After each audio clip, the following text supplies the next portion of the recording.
Et puis, pour réagir à cette actualité, nous recevons Maurice Pindar, membre du MDES, le mouvement de décolonisation et d'émancipation sociale. Bonsoir, Monsieur Pindar. Bonsoir. Alors, déjà, on l'a dit dans les différents reportages, la première victoire, c'est celle de la démocratie, puisque 80,6% des électeurs ont pris part au vote, contre 74,2% en 1998, lors des accords de Nouméa. Le MDES analyse cela comment? Bien, moi, je vois d'abord... nous devons expliquer aux Guyanais ce qui se passe là-bas. Vous avez l'impression qu'ils ne... On n'est pas forcément conscient, et bien on l'a vu, n'a pas dans les leçons, voilà, les leçons politiques. En fait, la France, au niveau mondial, reconnaît devant l'opinion publique internationale, et l'ONU, il y a des observateurs de l'ONU, qu'elle est une puissance colonisatrice et que les pays qu'elle a sous sa domination ont le droit d'accéder à l'indépendance.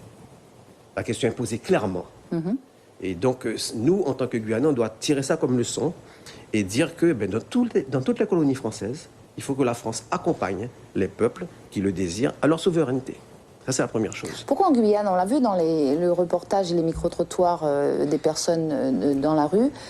Pourquoi la population n'est pas forcément sensibilisée à cette affaire de la Nouvelle-Calédonie, à ce scrutin? Ben justement, parce qu'on n'explique pas assez, on n'apprend pas, on ne sait pas ce qui se passe. Et la deuxième chose, vous avez parlé de la démocratie. Moi, je veux dire surtout victoire de toute la lutte qui a eu lieu. Pendant 30 ans, les leaders ont voulu signer des accords. Ceux qui les ont suivis ont voulu aller jusqu'au bout.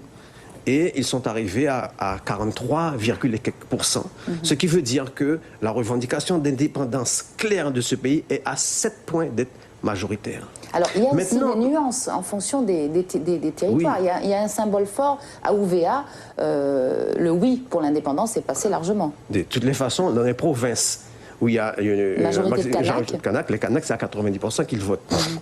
Mais concernant la démocratie, en fait, ce vote est truqué. Il y a un des électeurs, un des auditeurs, c'est-à-dire que je viens chez vous, je tue votre père, je viole votre mère, et même le dernier nourrisson, je vous enferme dans les toilettes et je fais venir des gens à moi. Et si vous continuez à dire que vous voulez quelque chose, je vous fais sortir et je vous dis, moi, on vote. Mais c'est un vote truqué, parce que la France, depuis 1972, il y a une directive du Premier ministre Messmer qui dit qu'il faut rendre les populations Kanaks minoritaires. Et c'est ce qu'ils ont fait. Malgré cela, les Kanaks ont voulu aller jusqu'au bout de l'accord, et il y a encore 2 autres référendums. Ils feront le nécessaire. En tout cas, nous sommes particulièrement fiers, et nous voulons féliciter nos camarades, nos frères et sœurs pour le travail qu'ils ont fait et la victoire qu'ils ont obtenue par la progression de la position d'émancipation dans leur pays. Alors, le président de la République parlait dans son intervention, il disait que c'est un processus en faveur de la paix qui porte la Nouvelle-Calédonie depuis 30 ans. C'est l'esprit de dialogue. Vous en pensez quoi? L'esprit de dialogue, de ce côté-là, il faut féliciter Jean-Marie Tjibaou, Yewene, Éloi Machoro et tous ceux qui se sont battus pour ce dialogue. Parce que voilà le paradoxe, l'État français a rendu minoritaire les Kanaks dans ce pays. L'État français a pris pris possession du pays sans faire de référendum. Ils l'ont pris, ils ont mis les Kanaks dans des réserves.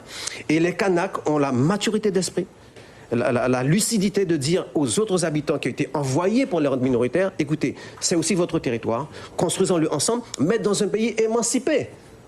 Et c'est pour cela que la revendication d'indépendance des Kanaks est une revendication fondamentale. Ils ne vont jamais renoncer et ils ont raison. Pour finir, quels enseignements peut-on tirer, nous, Guyanais, de ce référendum? Les processus sont différents. On a marché dans les rues l'année dernière. Il y a eu des accords portant sur la santé, portant sur le développement économique, etc., la sécurité. Et il y a aussi un volet institutionnel.